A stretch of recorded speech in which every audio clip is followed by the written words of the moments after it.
Right then, welcome to the Path series. It's the beginning of the month, so let's do one of these. What I want to talk about today is technopaganism. Now, this is probably going to be more of a discussion and leave you with a lot of questions which you can go and discover yourself. I find technopagan to be absolutely fascinating, but very, very difficult to actually pin down to an actual path. Yeah, let's get into it and let me know what you think. So when it comes to technopaganism, what is it really? It is the combination of old and new. It is the combination of paganism, which we would consider the old part, and technology, which we may consider the new part. Other terminology that we may use: cyber witch, neuromancer, even psychonaut to some degree. But obviously it depends how we actually interpret these words. Again, it comes back to interpretation. If we start going with the dictionary definitions, we end up with a variety of different ways we can look at this particular thing, being technopaganism. So let's actually start with some of the definitions. Alright, so if we have a look at technology itself, what is technology? The Merriam-Webster dictionary says that it is 1A, the practical application of knowledge, especially in a particular area, such as medical technology, or B, a capability given by the practical application of knowledge. 2 would be a manner of accomplishing a task, especially using technical processes, methods, or knowledge. And 3, the specialized aspects of a particular field of endeavor. All right, so if we actually consider that for a second, technology, we live in an age where computers are coming, or have come into our modern world and our environment, and quite extensively, obviously. Computers are everywhere. They're our laptops or desktops or tablets or cell phones. Practically everything now is a computer.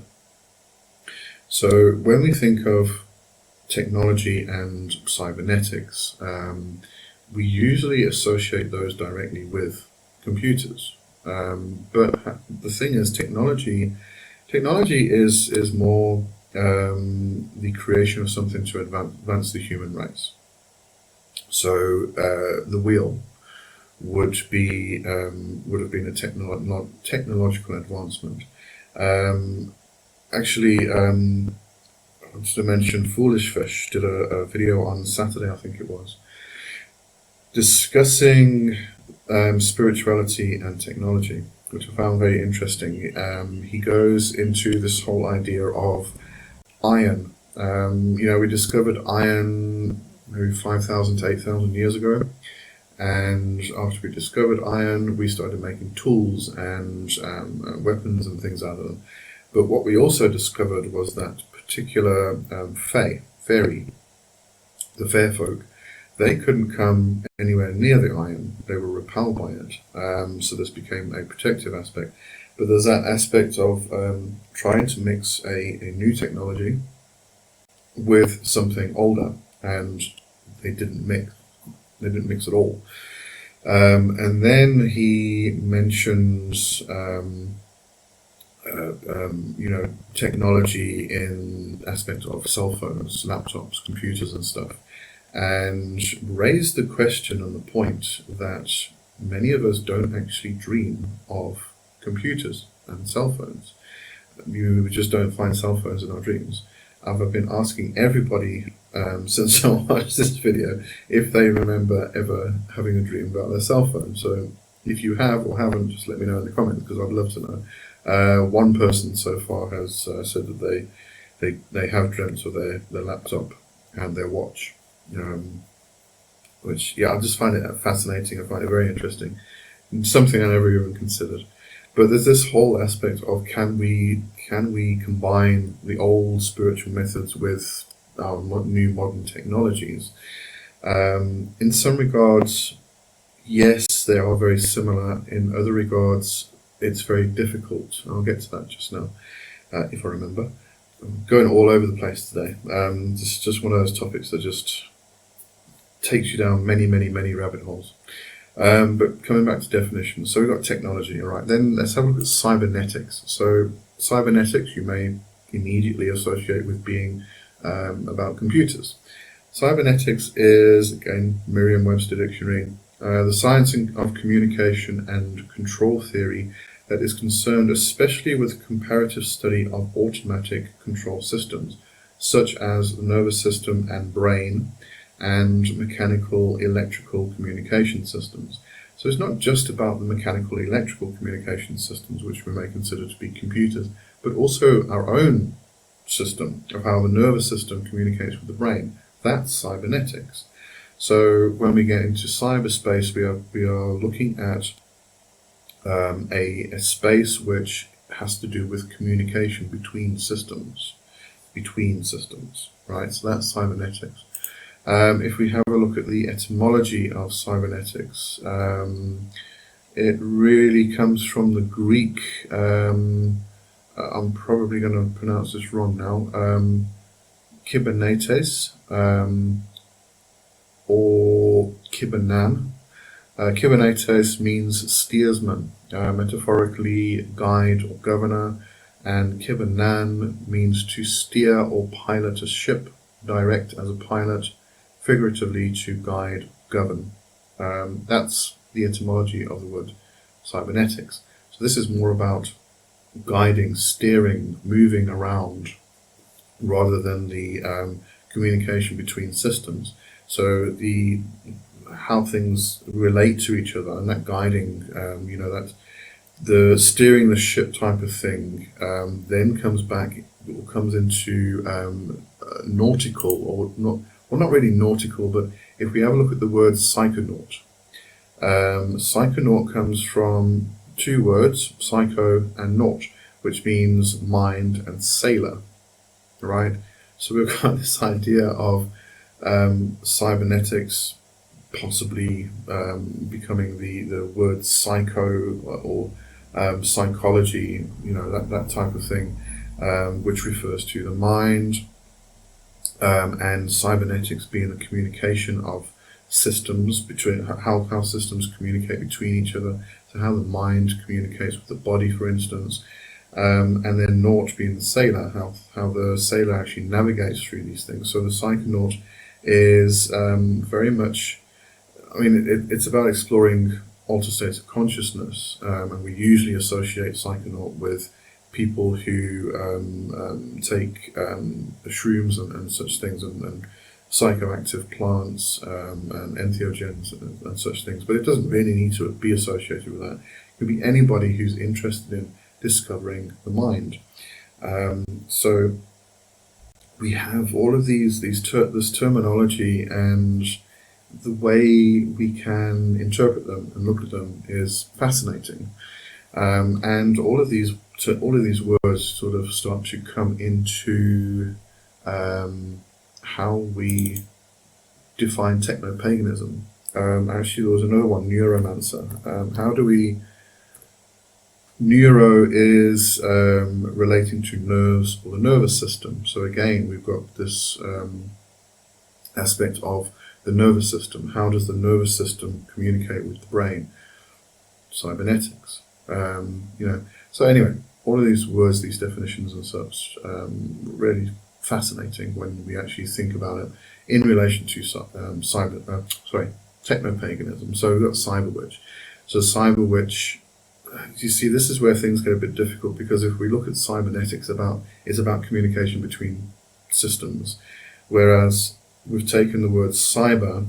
It's actually, cyber of relating to or involving computers or computer networks such as the internet. Okay, so when we get to cyber, we are particularly looking at how computers and computer networks actually would communicate between each other, if we extend that into cybernetics. Cyberspace would be space within the computer systems. Okay, so therefore we can say cyber witch would be a witch who does their craft within the systems of computers and computer networks, bringing us back again to technopaganism. Alright, so what is this whole technopaganism thing? What I would like to direct you to are two websites and a book. Well, one book in particular, but I'm going to mention three books. The first website is Technosis, and by Eric Davis, and Eric Davis also wrote a book called Technosis, which is the kind of like, if you're trying to learn about technopaganism, that's the book you go to. That's the book you start with at least. But there is a particular article on Eric Davis's site called Technopagans, which is absolutely fantastic. It's fascinating. It goes into Mike Pesch's how he sees technopaganism, and it was Pesch who actually did the cyber selling. I'm just trying to. I think it was in 1998 that this was done. But absolutely brilliant. It's a bunch of guys or people who got together and did a whole pagan ritual, revolving around Samhain. But it was all about cybernetics and computers and within cyberspace and stuff like that. Pesch actually created Worldview. I was trying to get a better idea of what Worldview was, but it was some form of browser. So they started off and they had these the watchtowers themselves, the four watchtowers in the directions were 486 PCs which were networked through Ethernet to the internet, and they were connected to this running Worldview. So it became this whole 3D studio and virtual space and everything else. And then they did their ritual. They called the gods and the goddesses into that space. And they had symbols like sort of revolving around to represent the elements. Fascinating, absolutely brilliant stuff. I just love it. But yeah, go and have a read of this article, Technopagans by Eric Davis. As I said, there's a lot of mention of Mark Pesch, who is very much technopagan. But there's also another one which I haven't actually been through myself, which I need to go through. But it's called Punk Magic, and it's a book by Tom Swiss, which looks very interesting. So I'm going to actually give this a read myself. But yeah, I'm going to put the link in the description as well. Go and have a look at that. Very interesting.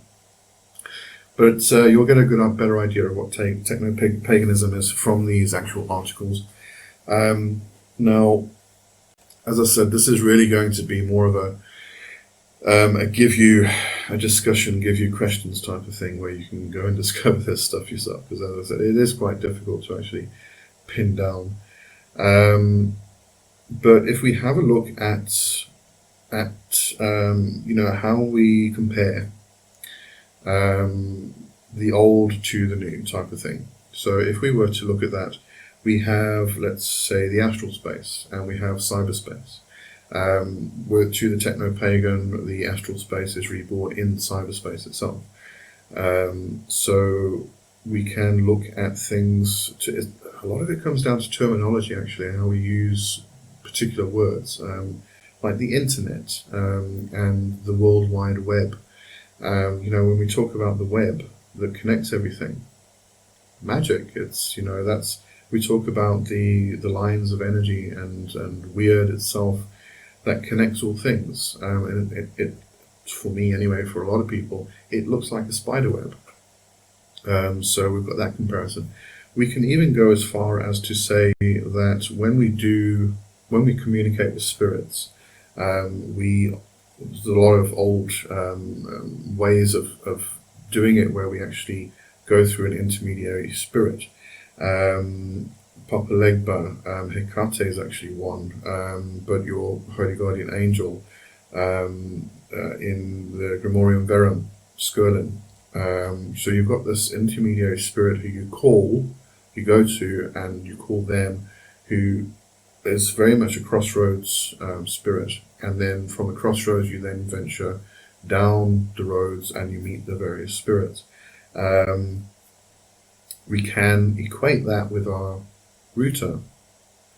Our router is the intermediary spirit. It is the point of access between this world and cyberspace.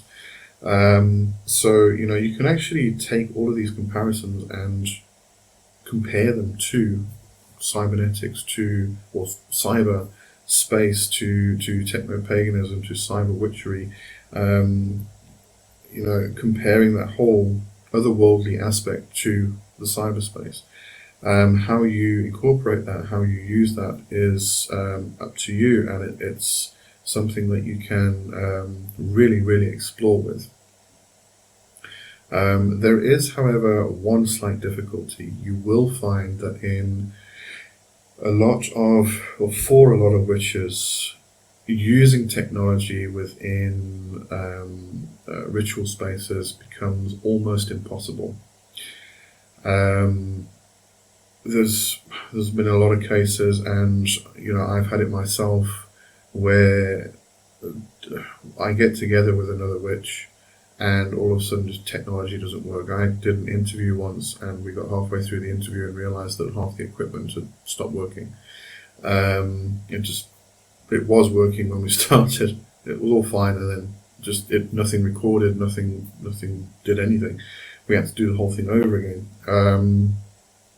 But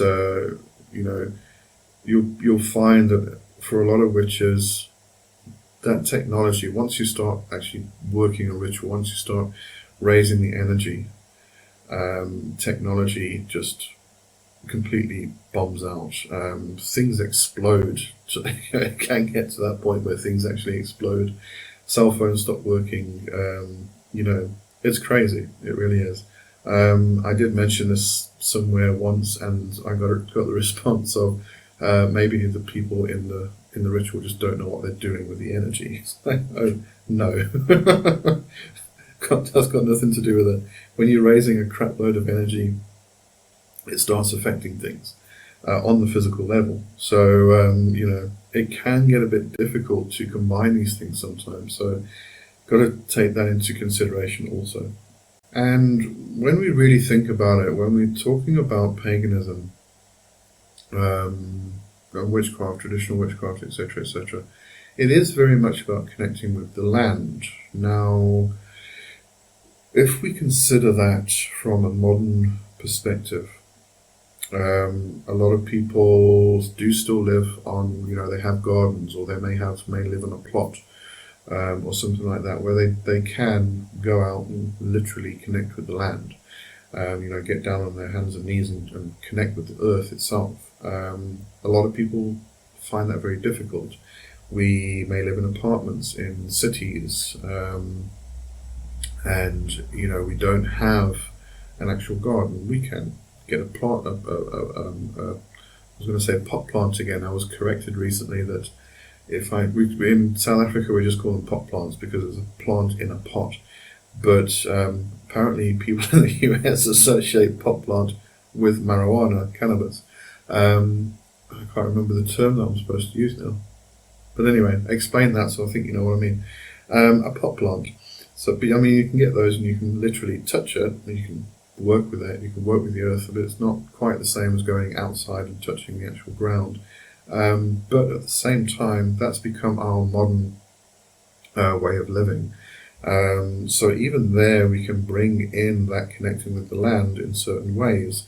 You may walk down a paved street and there's a plant that's popping through the pavement. That's nature. But everything that is made, the buildings, everything that makes up the buildings is byproducts of nature. Our walls are nature. Mine are made of brick. Yours may be made of wood. But it's still nature at the end of the day. So we can connect with the land in different ways, in different aspects. We just have to kind of adjust and adapt for where we find ourselves. I remember a long time ago when I was in college, one of the courses I had to do was photography. And we were given the assignment to do some landscape photography, modern landscape photography. And it kind of confused a lot of people, because when we think of landscapes, we think of rolling fields and meadows and mountains and what have you. But when we think of the modern landscape, it's about buildings, about streets. That's our landscape now, and it can be just as beautiful as any rolling meadows if it's looked at properly. And this was the assignment, to actually go out and look at a landscape and find a modern landscape and view it from a particular angle and make it beautiful, find the beauty in it. So when we are then extending that into cyberspace, that becomes our new landscape. It is part of our world now. There's no way we can get around it. No way we can remove it. It's here. You just can't get rid of it. Which brings me to AI, actually. And I know this is kind of a difficult topic, because AI is being blamed for a lot of things, for plagiarism and stealing people's art and things like that. And I think the term, or the way we actually voice this, should be slightly changed. It's not AI itself, it's the people using it. It's always the people that use the tools. We're always saying that a sword is talking about double-edged sword. We can use it for something creative, and we can use it for something destructive. But it's the person using it. It's always the person using the tool that determines how it's used and the result that they get. AI can be used for many, many good things if it's put into that usage. But what's happening is people are putting in prompts to create artwork and stuff. The people who created that technology created it in a particular way. It's not the technology itself, it's the people who are creating it, people who are doing it. And I think what we can do, AI is not going to go away. Let's face it. I mean, it's like when the car was invented. People were up in arms because you cannot travel that fast, you will die if you go over a certain speed. But we have cars now that go faster than those that were first invented, and nobody complains about that. There's loads of things throughout ages. We have all these things, all these new technologies that have been created that people have gone crazy about and said it's going to bring down the world, it's going to destroy us, etc., etc. But we still use them nowadays because they just never went away, they never will go away. And I think AI is the same thing. It's not going to go away. So I think instead of trying to remove AI, we try to re-educate people in how to actually use it. And we create systems that are not plagiarizing and copywriting and ripping people off. And then we can start using things like the tool called AI for something different, for something good. How can we incorporate AI into bettering our witchcraft, our magic, our spiritual practices? If we can use technology, if we can use the computers and cyberspace itself to better our own community or our own practice, then can we incorporate AI to improve that also, to help, to aid us? Can we use AI in the same fashion we may use servitors and familiars as fetchers to go fetch information? I mean, coming back to the whole idea of your router is your intermediary spirit that links this world to the other world, to cyberspace. We can look at a search engine, Google and Bing, as being Lucifers. They are knowledge bringers. They go and fetch knowledge for us. So can we create AI or use AI to become a servitor or familiar? How can we use these technologies for our magic, but at the same time not use them in a negative way, like everybody else seems to be doing.